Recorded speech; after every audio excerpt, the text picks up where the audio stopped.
حي على الفلاح.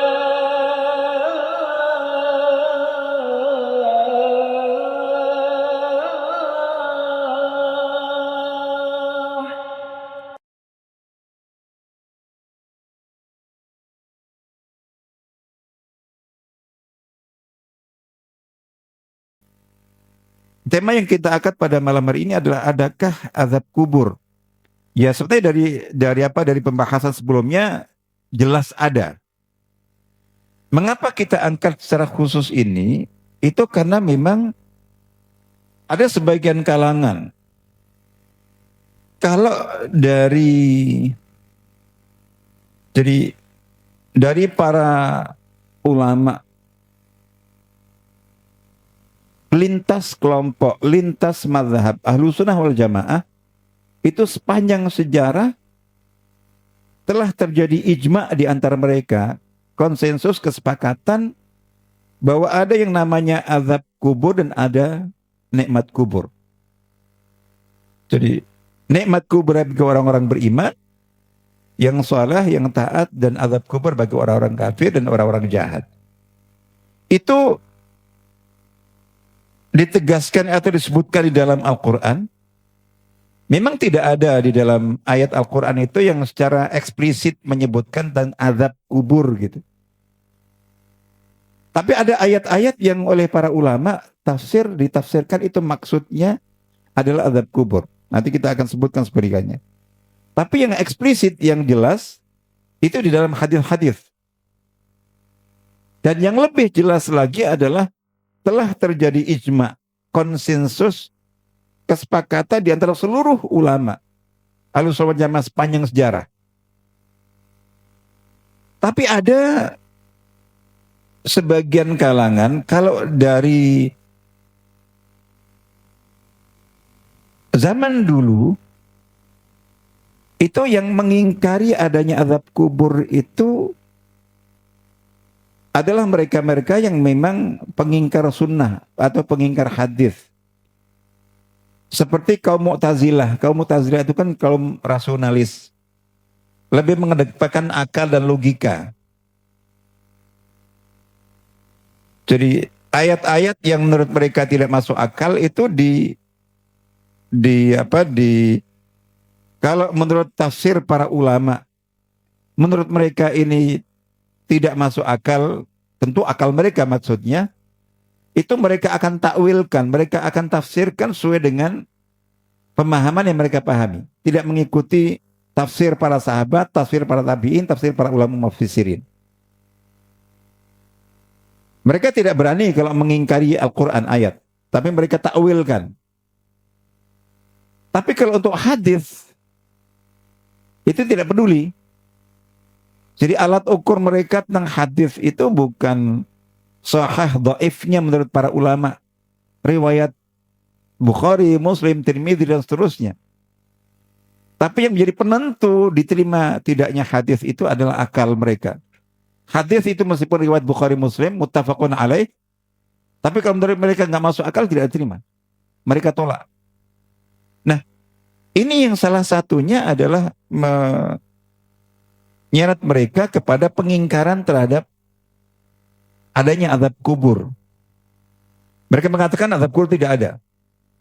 Terus ada, ini kalau dari kelompok-kelompok kaum muslimin klasik, itu para ulama menyebutkan yang memiliki pemikiran itu adalah dari kalangan ahli bid'ah. Ahli bid'ah itu adalah firqah-firqah, sekte-sekte menyimpang di luar Ahlussunnah wal Jamaah.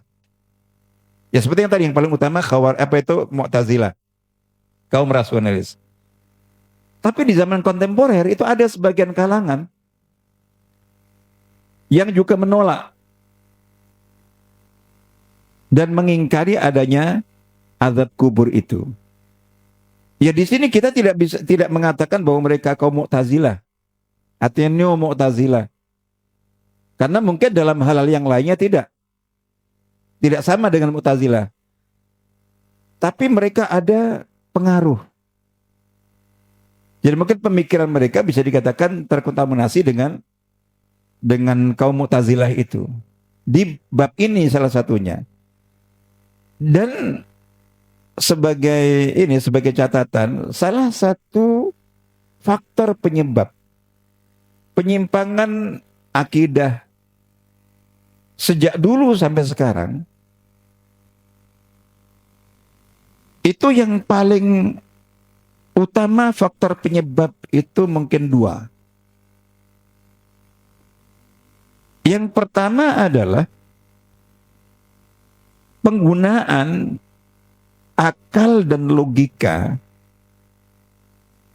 Jadi akal dan logika itu secara tidak proporsional, tidak sesuai dengan batasannya, tidak sesuai dengan kadarnya.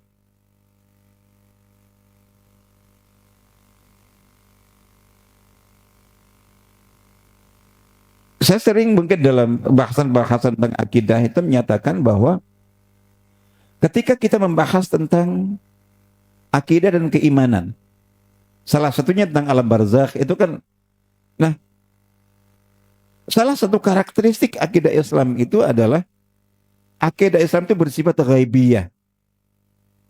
Yang disebut akidah, keimanan di dalam Islam yang kita imani itu bersifat gaib. Gaib itu artinya tidak terjangkau oleh indera penglihatan, indera pendengaran, dan seterusnya, dan tidak terjangkau oleh akal dan logika manusia. Sesuatu tidak disebut gaib kecuali karena akal kita tidak sampai ke sana. Kita mengetahui tentang apapun yang gaib itu murni karena kita percaya wahyu.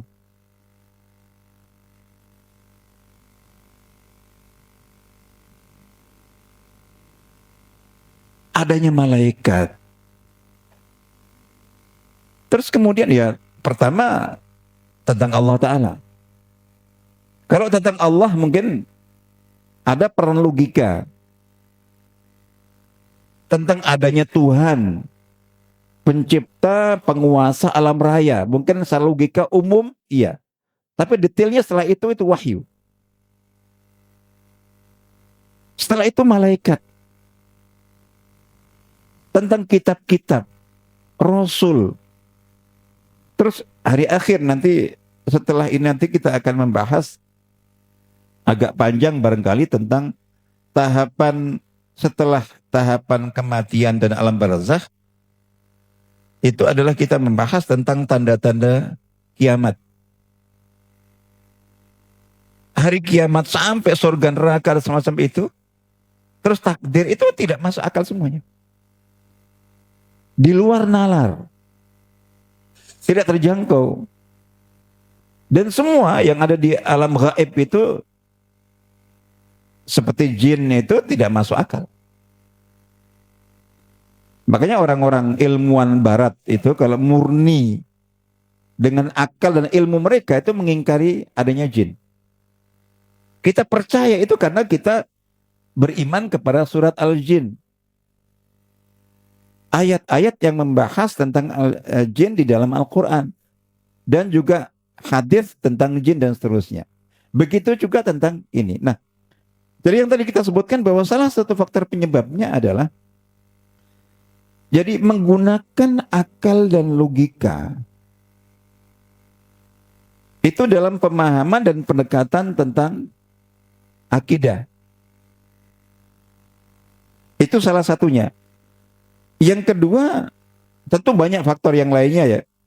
Tapi faktor kedua yang tadi kita sebutkan sebagai faktor penyebab terjadinya penyimpangan dan penyelewengan akidah dalam sejarah umat Islam itu adalah fitnah politik kekuasaan.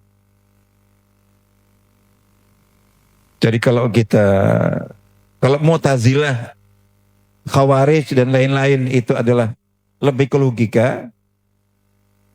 Jadi Khawarij dan kemudian Syiah misalnya itu karena fitnah kekuasaan yang terjadi di awal secara Islam dan berlanjut sampai sekarang. Itu juga berpengaruh itu terhadap penyimpangan akidah. Baik. Nah, fokus kita kepada ini, kepada tentang adakah azab kubur kalau kita Ahlussunnah wal Jamaah. Jadi kita sebutkan bahwa para ulama menyebutkan bahwa tentang adanya azab kubur ini sudah merupakan ijma. Jadi ijma baku kesepakatan di antara seluruh ulama Ahlussunnah wal Jamaah. Kalau sudah ijma itu ya sudah. Jadi sikap kita, kalau kita beriman ya sami'na wa ata'na.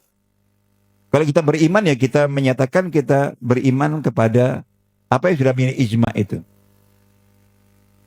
Nah, tapi untuk sebagai tambahan disebutkan bahwa tadi saya sebutkan untuk menegaskan kalau dalam Al-Quran sesuai dengan tafsir para ulama, misalnya firman Allah Ta'ala dalam surah Ghafir. Ini tentang Fir'aun dan bala tentaranya dan pasukannya serta kaumnya yang mengikuti dia. Allah Ta'ala berfirman dalam surah Ghafir itu, a'udzubillahi minasyaitonir rajim, wa haqqa bi ali fir'auna su'ul 'adzab an-naru yu'raduna 'alaiha ghuduwwa wa 'ashiyya. Jadi dan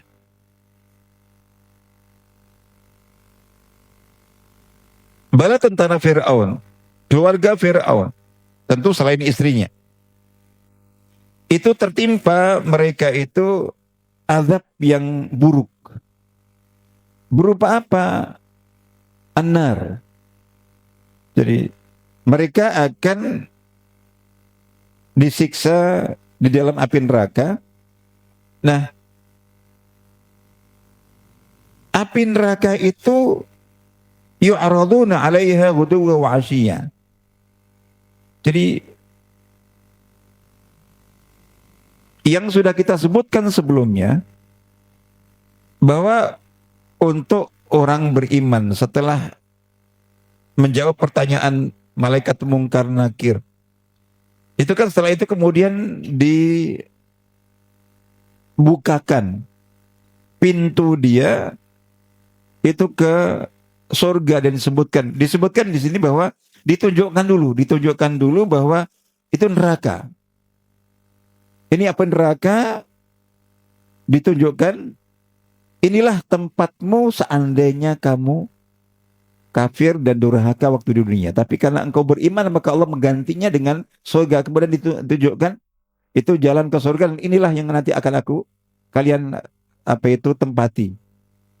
Yang ketika dia seorang mukmin di alam barzakh, ketika melihat itu dia kemudian mengatakan, ya Allah, segerakan kiamat agar supaya segera aku bisa masuk ke surga itu.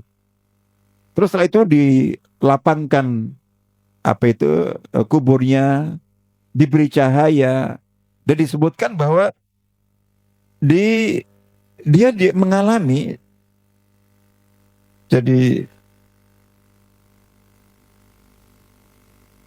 tidur di alam barzakhnya, alam kuburnya itu seperti tidurnya kemanten baru, mempelai.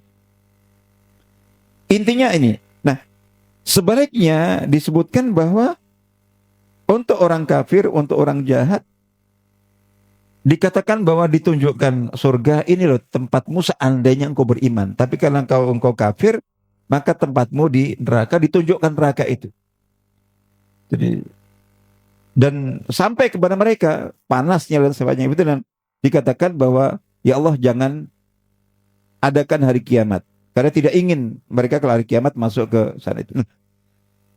Ini yang disebutkan bahwa di dalam ayat Ghafir ayat 45 ini, itu untuk Fir'aun dan para pengikutnya, itu ditampakkan,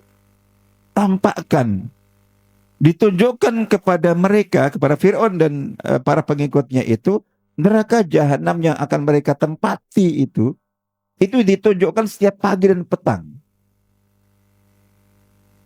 Mereka didekatkan ke neraka, inilah tempatmu. Itu juga ghuduwwa wa asyiyah, setiap pagi dan petang. Dan ini para ulama Ahlussunnah wal Jamaah menyebutkannya bahwa ini salah satu dalil tentang adanya azab kubur untuk Fir'aun dan bala tentaranya.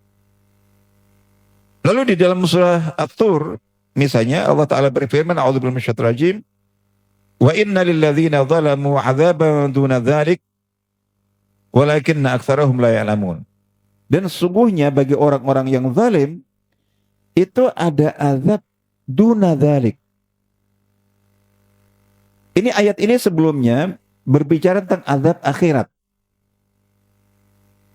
Jadi azab akhirat untuk orang-orang kafir, untuk orang-orang zalim itu. Nah, kemudian di sini disebutkan sesungguhnya bagi orang-orang zalim itu ada azab lain di bawah itu. Duna dzalika, itu di bawah itu. Kan kalau azab neraka jahanam, naudzubillah, itu kengeriannya seperti apa nanti ketika sampai kita akan bahas untuk menguatkan iman kita. Yang jelas gambarannya itu seperti dalam sebuah hadis.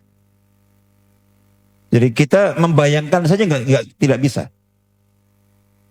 Sebagaimana surga itu ya di luar bayangan kita, kenikmatan yang ada di sana. Disebutkan sebagai gambaran bahwa sebuah hadis sahih menyatakan seringan-ringan ahli neraka, azab ahli neraka itu adalah seseorang yang telapak kakinya menginjak bara kecil dari bara api neraka. Itu kakinya menginjak, tapi otaknya mendidih. Na'udzubillah, sebagai gambaran panasnya itu. Gambaran lain itu sebuah hadis menyampaikan, jadi ada orang yang seandainya selama hidupnya dunia diberi umur yang panjang sekali, terus diberi kenikmatan dunia sempurna, tidak pernah sakit, tidak pernah kekurangan, tidak pernah sedih, tapi dia kafir. Sehingga ketika meninggal dan di akhirat masuk neraka. Anggaplah misalnya barangkali usianya seperti kaum Nabi Nuh dan kaumnya sampai 1000 tahun. Selama 1000 tahun itu tidak pernah susah. Tapi karena kafir sehingga kemudian masuk neraka. Begitu di akhirat dimasukkan ke neraka baru satu detik ditanya, apakah kamu pernah merasakan kenikmatan, kesenangan dalam hidupnya sebelum ini? Tidak pernah. Satu detik menghapus kenikmatan 1000 tahun di dunia. Saking dahsyatnya itu. Sebaliknya, seandainya ada orang beriman, tapi hidupnya sengsara, tidak pernah diumuri panjang, tidak pernah mengalami kesenangan, tapi karena beriman, sabar, syukur, maka kemudian masuk surga. Jadi, andai tadi itu mungkin umurnya juga itu sampai 1000 tahun. Susah semuanya. Ujian semuanya. Tapi karena beriman dia masuk surga, dimasukkan surga satu detik ditanya, apakah kamu pernah merasakan kesengsaraan dalam hidupnya? Tidak pernah. Satu detik menghapus 1000 kesenangan, kesusahan. Nah itu gambaran. Nah disebutkan bahwa ini berbicara tentang itu, lalu kemudian dikatakan bahwa sesungguhnya bagi orang zalim itu ada azab duna dzalik. Azab sebelum itu, azab di bawah itu. Ya karena apa? Karena untuk azab yang paling dahsyat itu ya di sana dan tidak bisa kita bayangkan. Lalu kemudian ada ayat firman Allah Ta'ala yang lain yang disebutkan oleh para ulama. Ini termasuk dalil tentang adanya azab kubur adalah surat At-Taubah ayat 101. A'udzubillahi minasyaitonir rajim. Ini untuk orang kafir juga, sanu'adzibuhum marrataini tsumma yuradduna ila azabin azim. Jadi orang-orang kafir itu kami, kata Allah Ta'ala, akan mengazab mereka 2 kali. Akan mengazab mereka 2 kali.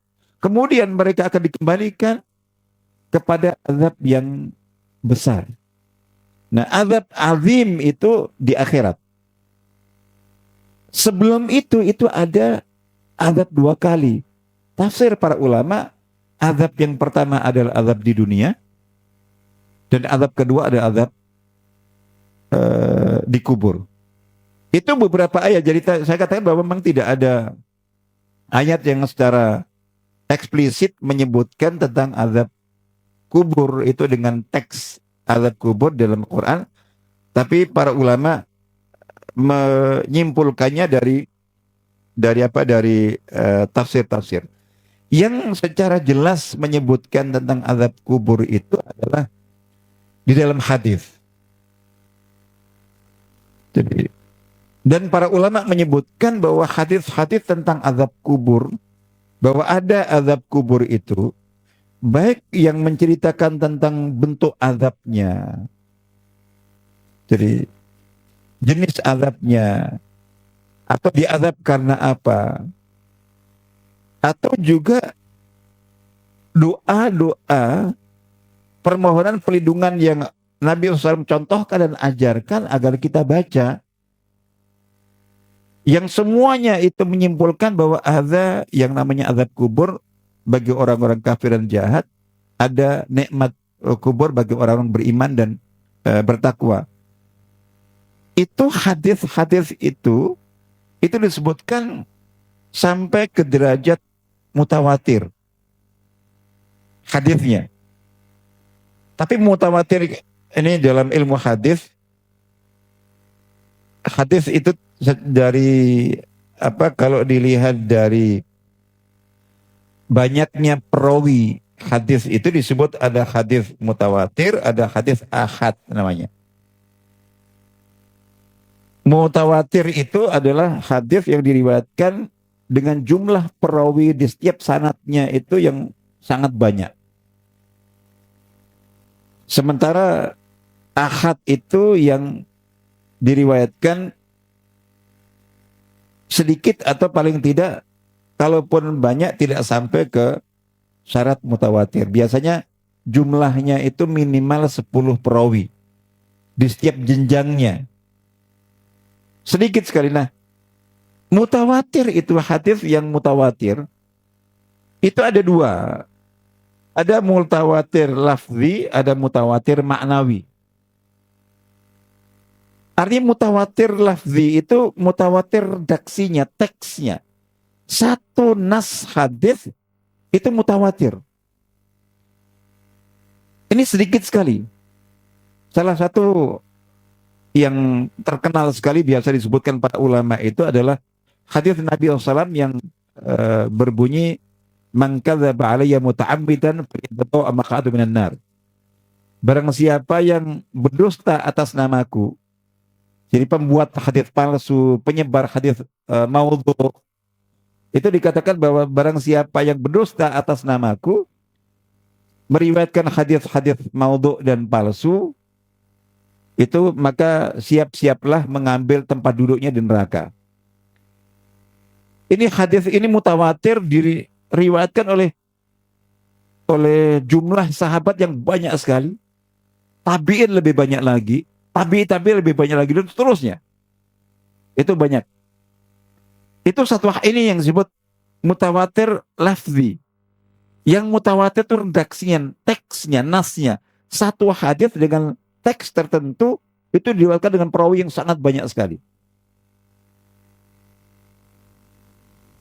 Yang lebih banyak itu mutawatir maknawi. Jadi kalau untuk hadis per hadisnya itu tidak mutawatir. Bukan perawinya hanya 1, 2, 3, 4 untuk setiap hadis. Tapi kalau kita kumpulkan, jadi di jumlah, digabungkan, hadis-hadis yang menyebutkan, menegaskan tentang adanya azab kubur, dikumpulkan semuanya, itu mutawatir, itu maksudnya. Nah, kalau kita ambil contoh misalnya bahwa ini salah satu hadis yang sangat terkenal di dalam Sahih Bukhari Muslim. Itu bahwa sekali waktu Nabi SAW pernah berjalan dengan para sahabat, itu melewati kuburan. Nah, yang dilewati itu ada 2 kuburan. Nabi SAW sambil lewat dan menoleh kedua kuburan itu disebutkan bahwa jadi penghuni kedua makam ini sedang diazab. Yang satu diazabnya itu karena suka menyebar fitnah, menyebar hoax di kalangan masyarakat. Yang kedua adalah karena tidak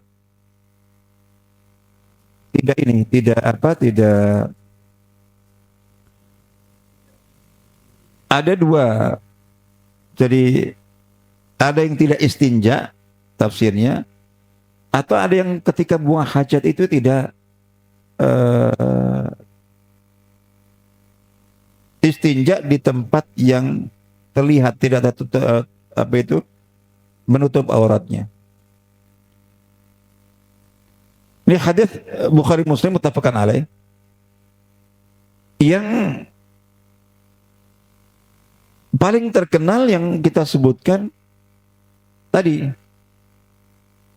Salah satu doa yang biasa dibaca Nabi SAW, baik di dalam salat sebelum salam beliau, yaitu memohon perlindungan dari 4 keburukan.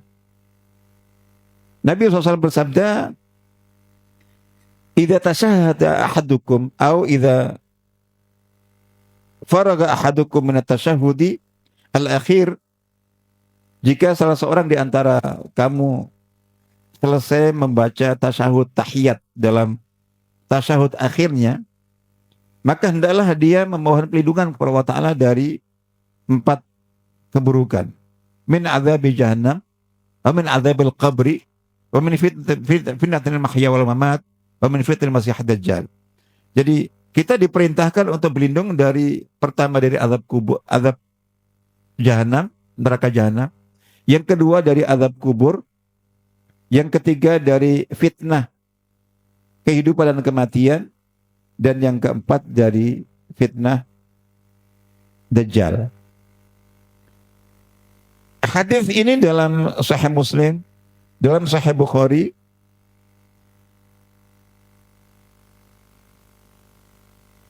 kalau di sini perintah, barang siapa yang selesai membaca tasyahud atau tahiyat, maka setelah salawat tentunya, sebelum salam itu, maka adalah memberi perlindungan dari 4 hal tadi itu. Dalam hadis yang lainnya, Rasulullah memberikan contoh. Jadi, baik memerintahkan hendaklah dia membaca, atau beliau biasa membaca, Allahumma inni a'udzubika min azabi jahannam wa min azabil qabri wa min fitnatil mahya wal mamat wa min fitnatil masiihid dajjal. Dan itu biasa kita baca setelah itu. Dan sepanjang sejarah kaum muslimin itu biasa dengan membaca doa-doa itu, yang menegaskan tentang, makanya saya sering berpikir, ini hadis ini terkenal sekali dan para ulama sepakat bahwa ini salah satu doa yang paling penting di samping doa yang mustajab. Di dalam salat itu kan ada 2 kondisi atau 2 tempat di mana seseorang diperintahkan untuk banyak berdoa di sana, dan insya Allah doanya mustajab. Yang pertama pada saat sujud, yang kedua adalah pada saat sebelum salam. Jadi sebelum salamnya itu kita disunahkan. Nah, ada beberapa doa yang dicontohkan, salah satunya kalau untuk sebelum salam itu dengan doa memohon perlindungan dari 4 keburukan tadi.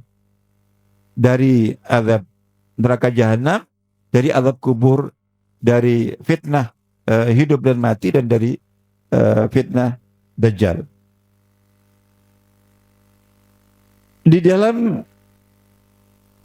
kalau kita baca tentang hadis-hadis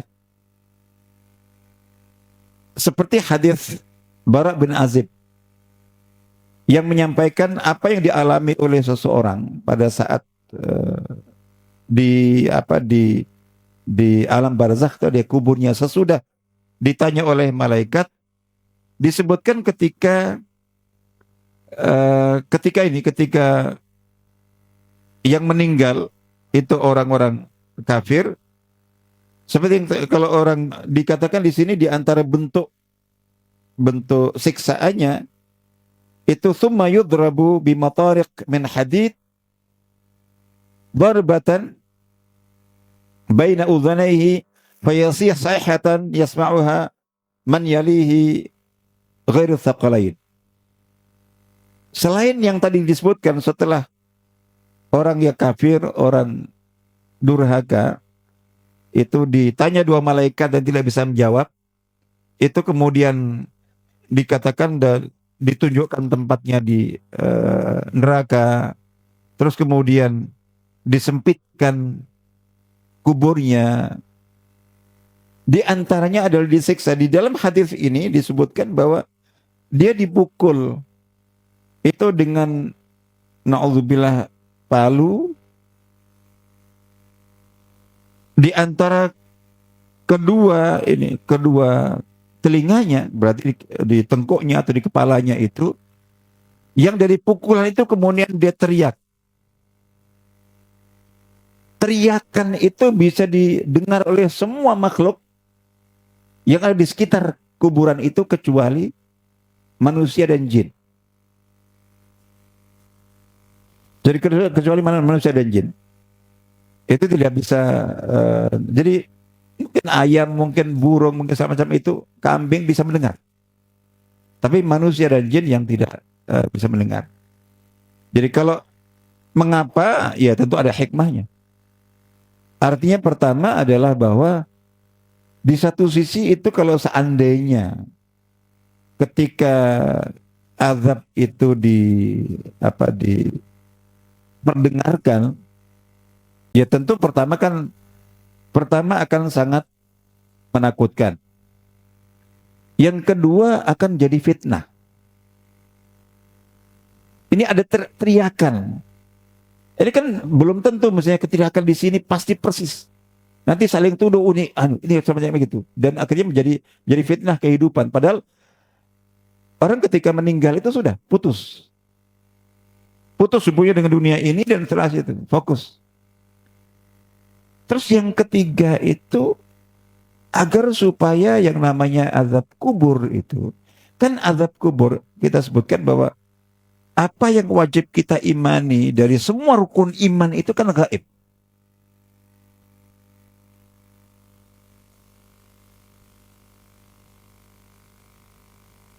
Mengapa sesuatu dijadikan sebagai bagian dari rukun iman itu? Karena gaib. Kalau sesuatu sudah tidak gaib lagi, itu tidak dijadikan sebagai syarat keimanan.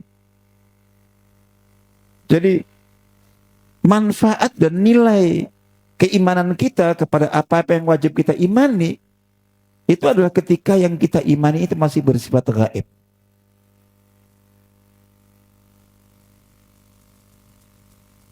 Makanya disebutkan bahwa jadi seseorang yang sudah sampai ke tahapan nazak sartul maut, itu kan dia berada di dua alam.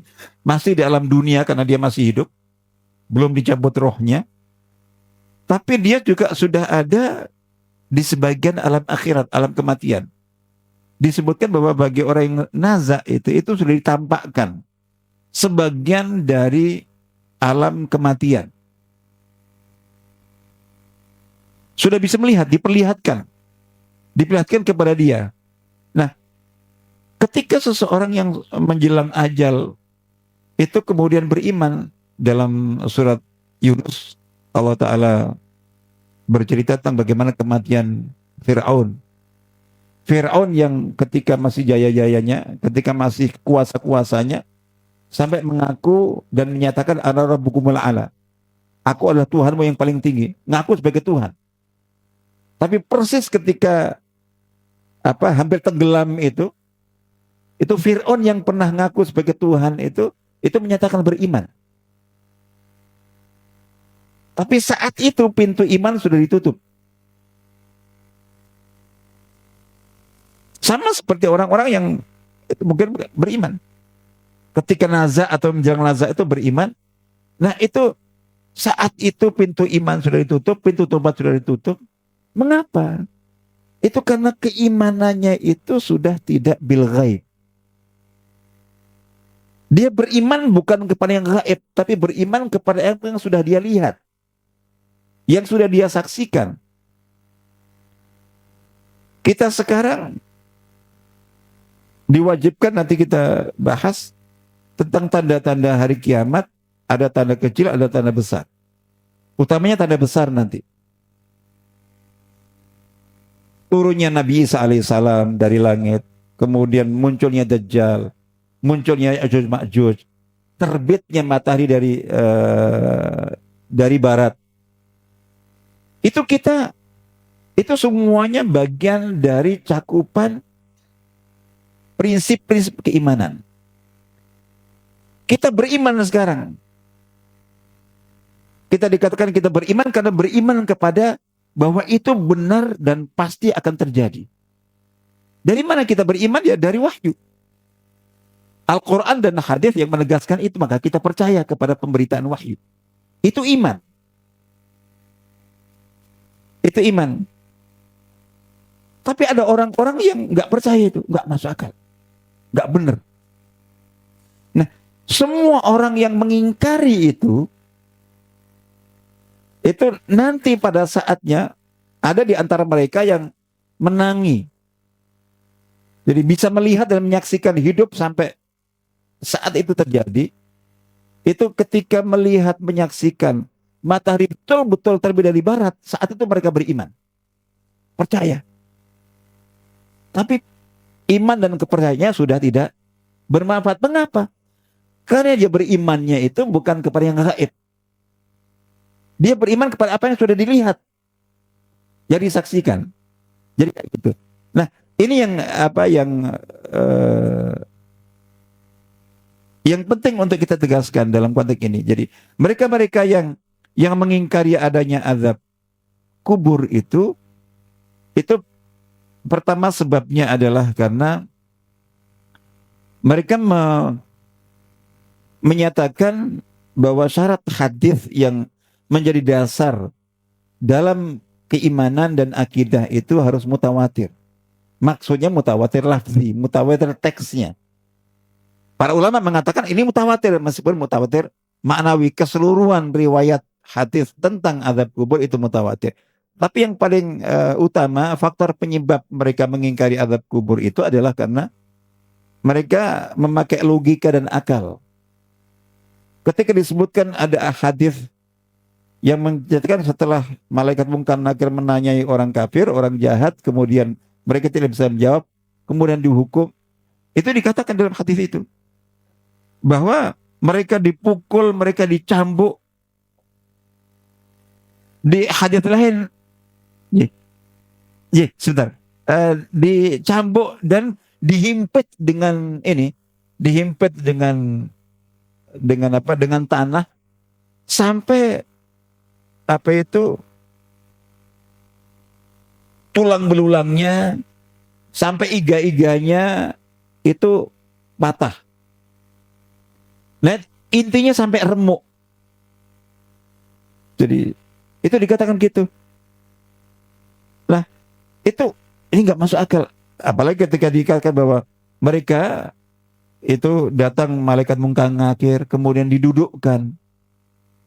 Itu mereka logikakan gimana duduknya, waktu tadi kita masukkan itu di liang lahatnya pas.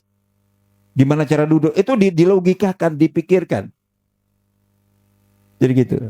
Dan lain sebagainya. Jadi, nah ini salah satu pintu penyimpangan ketika kita bicara tentang semua yang bersifat gaib. Itu cara kita menyikapinya itu pendekatan keimanan. Kita tidak menggunakan akal logika karena dari awal sesuatu yang dikatakan gaib itu memang nggak masuk akal. Kalau dia masuk akal itu tidak gaib lagi. Makanya dari awal sudah tidak benar. termasuk dan banyak yang lainnya. Itu insya Allah jadi secara umum. Jadi ini sekedar penegasan saja dan pengingat bagi kita semuanya bahwa dalam kita beriman kepada rukun-rukun iman dan prinsip-prinsip keimanan, itu karena kita meyakini semua yang wajib kita imani dari rukun iman dan detail-detailnya itu bersifat gaib, maka yang lebih kita dominankan adalah kita beriman berdasarkan informasi wahyu Quran dan hadis yang sahih. Yang dikatakan Quran dan hadis sahih itu kita imani, kita terima dan kita imani sami'na wa ta'ana. Yang tidak dikatakan oleh Quran dan hadis, maka kita berhenti sampai di situ. Itu batasan kita untuk menjaga kemurnian dan keistiqomahan iman dan akidah kita kepada Allah dan kepada rukun-rukun iman yang lainnya. Insya Allah itu kita cukupkan sampai di sini kajian kita. Sebentar lagi akan masuk adzan Isya. Semoga bermanfaat. Mohon maaf. Wassalamualaikum warahmatullahi wabarakatuh.